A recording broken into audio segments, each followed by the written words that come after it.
নিরস্ত্র না হলে হামাসকে ভয়াবহ পরিণতি ভোগের হুঁশিয়ারি ট্রাম্পের। গাজা চুক্তি মেনে ইসরায়েল এগোচ্ছে বলে দাবি মার্কিন প্রেসিডেন্টের।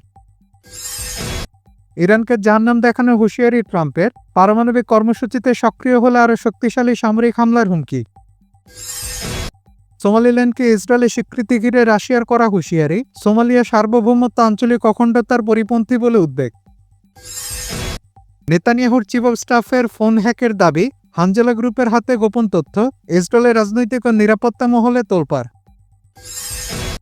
ইয়েমেনের জরুরি অবস্থা জারি। আরব আমিরাতের সঙ্গে নিরাপত্তা চুক্তি বাতিল ও বিচ্ছিন্নতাবাদীদের উত্থানের মুখে নতুন সংকট। চেনাব নদীতে ভারতের জলবিদ্যুৎ বাঁধ নির্মাণ। পানি চুক্তির লঙ্ঘন ও পানিকে অস্ত্র হিসেবে ব্যবহারের অভিযোগ পাকিস্তানের।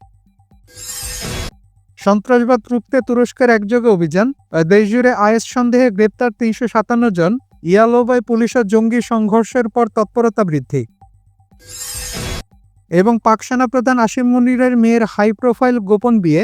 রাওয়ালপিন্ডির অনুষ্ঠানে প্রেসিডেন্ট প্রধানমন্ত্রী উপস্থিতি নিয়ে সামাজিক মাধ্যমে তোলপাড়।